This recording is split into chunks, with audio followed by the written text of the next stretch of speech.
Nakilala sa tulong ng social media ang paresan na ito sa lungsod ng Quezon.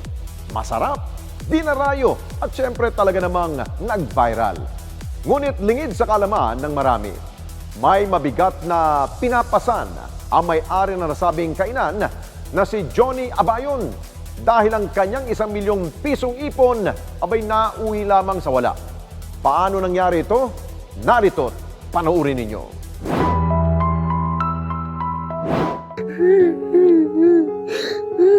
Ni piso, wala kayong binagsak doon sa amin lahat yon. Yung 1 million yun, hindi namin natikman yun. Grabe paghihirap namin doon. Kung alam nyo lang, dadalhin sana kayo ng konsensya nyo. Ang sakit sa puso namin kasi kami nagtitipid nga kami sa paggastos eh.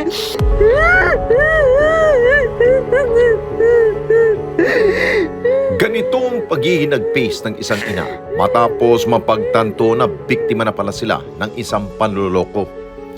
Panluloko mula sa mga tao na inaakala nilang mabuting kasosyo sa negosyo nilang paresan. Nakilala namin si Johnny, may-ari ng Hiwaga Pares. Lakas loob siyang sumulat sa programa para idulog ang malaki nilang problema. Ang reklamo ni Johnny naging tulay para kami ay magsimula ng mag-imbestiga. Nito lamang Pebrero, nag-trending sa social media ang kanilang kainan, ang Hiwaga Pares. Dinarayo at talaga namang dinadagsag gabi-gabi ang paresan nito sa Litex sa lungsod ng Quezon. Hindi ko naman po akalain na ipagkakalob ng Panginoon na mag-trending kami, mag-viral kami. Nag-viral nga. Yung viral na yun po ay nakatulong po talaga sa amin ng malaki. Nakapag-ipon kami, dumami yung customer namin. Kumbaga, nung time na dinaanan kami ng pandemya, down na down kami. Pero awa ng Diyos nitong pagkatapos ng pandemya, pinagkaloob niya sa amin yung biyaya na napakarami talagang customer. At ang kanilang kasikatan, hindi nila inakalang agad na matutuldukan.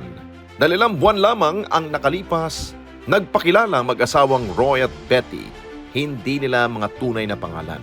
Yung mag-asawa na nakipagkaibigan, na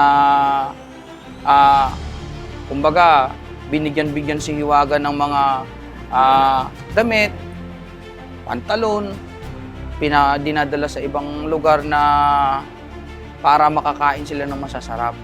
Hanggang sa ako na rin nakumbinsi ni Hiwaga kasi hindi naman kasi tauhan ang turing ko kay Hiwaga. Kumaga kaibigan, parang kamag-anak. Halos lahat ng pangako, sinabi sa kanya. Tapos kaysa mga lalaking tao ang sinasabi na connection nila na maaaring makatulong sa amin, parang yung utak namin sa lahat ng nangyayari, blanco. Tapos parang may dumating sa aming problema na hindi naman po namin inasahan. Nadala sa matatamis na salita. At dahil sa ang layunin nilang kumita pa, mapalago at maayos ang ilang gusot sa kanilang negosyo, sumugal si Johnny sa mga binitawang pangako na mag-asawa sa kanila. 1 milyong piso ang agad niyang ibinigay sa mga ito. Ang gusto ko kasing mangyari nung mga time na yun pulido na hindi na kami masisitihan ng City Hall. Kasi pinuntahan kasi kami ng City Hall, sinita kami, kasi ganyan. Pero lahat naman po yun, nag-comply kami. Sinunod namin lahat ng utos ng City Hall. Ang sa akin lang po sana ay maayos. At tapos nung time na yun na napag-usapan namin ni Hiwaga, nakakapagtaka lang kasi syempre nung time na sila na po yung nagdesisyon na po ako na sila po yung maghawak nito, mag-manage, humingi sila sa akin ng 1 milyon. Para daw po yun sa mga gamit na bibili na bago at saka doon po yung 500,000 naman po para po yun sa ingredients at saka sa mga meat na wala nang magiging expenses. Ang hindi ko lang po alam na lahat po yun pala ay malayo sa katotohanan. Ang akala nilang swerte, patong-patong na problema pala ang dala. Dito nila napagtanto na budol at peke pala ang lahat ng ipinangako sa kanila. Hindi lamang si Johnny ang biktima dahil maging ang mga empleyado nila problemado sa iniwang perwisyo sa kanila na nagpanggap na mabuting kasosyo. Ginamit pa yung pangalan ko doon sa home credit para makakuha ng freezer. So ngayon, iniisip ko ngayon, paano ko babayaran yun? Malaki-laki rin yung monthly nun. Doon po sa babae, siya po yung nakiusap sa akin na gamitin yung pangalan ko para kumuha ng freezer. Bali, ang total niya is 75,000, nag-down ng 18,600. So, magiging balance nun is 56,000. Dalawa yun isang 2-door na chest freezer tsaka isang chiller.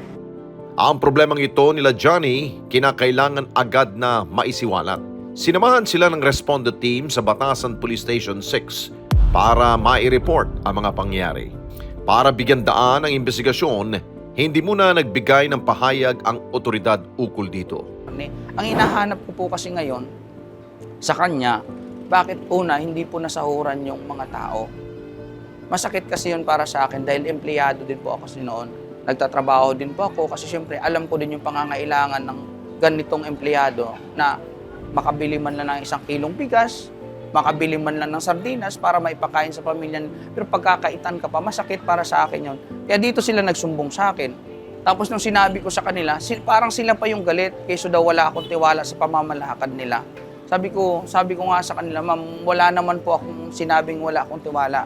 Ang sa akin lang po, maibigay po yung karapatan doon sa mga empleyado na mabigyan sila ng sahod. Masakit kasi din para sa akin yun na nakikita ko silang nahihirapan.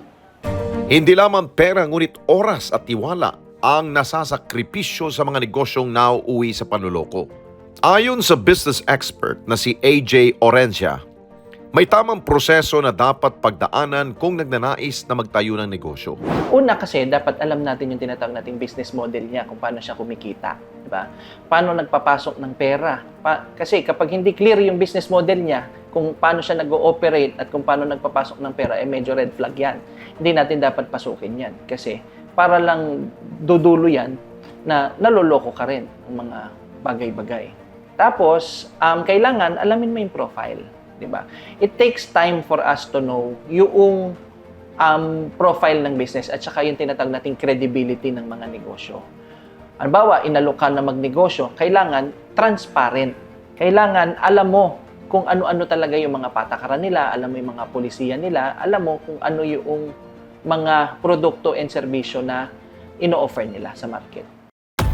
Dagdag pa niya, mahalaga na dumadaan sa legal na paraan ang negosyo na inyong balak na simulan. Iwas budol, ika nga. Nag-offer sa'yo ng products and services. Ang sabi nyo, it's nag-offer siya ng construction. Ibig sabihin, kailangan may napatunayan na siya. Diba? Una, rehistrado. Kasi ang bawat entity or business entity natin, ano yan? Nakarehistro sa gobyerno yan. Diba? Merong business name registration at merong tinatawag na permit to operate na tinatawag o yung business permit mismo. Okay? So, yung business permit na yun, nakalagay kung ano yung mga serbisyo na po pwede niyang i-offer at pwede niyang pagkakitaan. So, kapag yun, nandun naman yun, ibig sabihin, legal yan. Kasi sabi nga natin, every business is a legal entity dapat. Yung legal entity, mapapatunayan mo yan kung rehistrado siya. Bukod dyan, kailangan ring alamin ang kredibilidad ng isang contractor sa paraan ng pagsisiyasat na inaalok sa iyong serbisyo.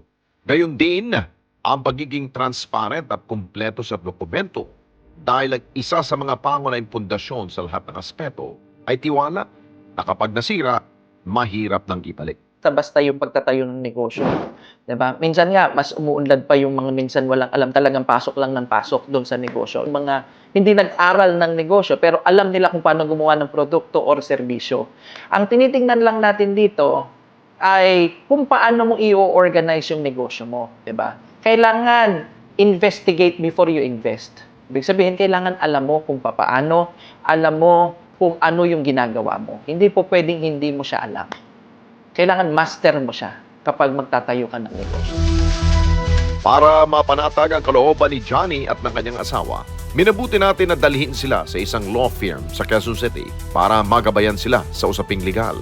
Kailangan yung mag-usap.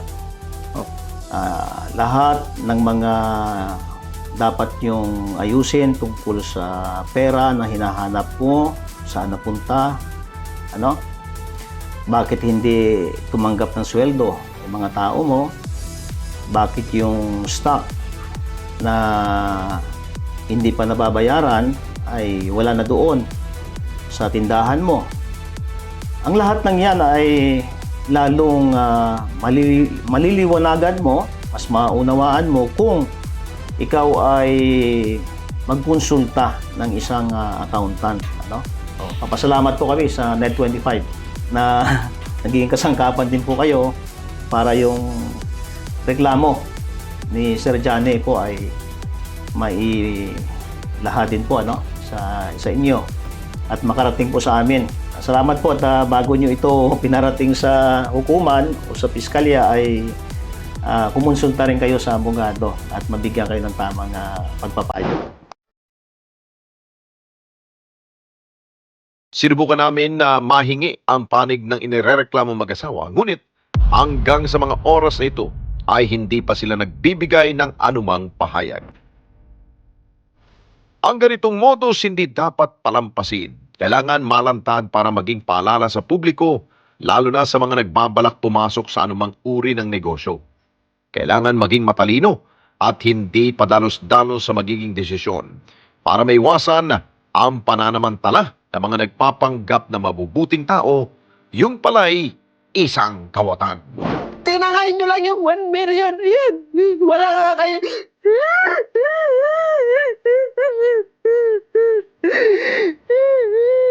Mga kababayan, salamat po sa inyong pong pagsubaybay sa Responde Mata ng Mamamayan. Para mapanood pa ang iba pa naming pagresponde sa ating mga kababayan, i-click lamang ang subscribe button o i-follow lamang ang Net25 social media pages at Net25 TV.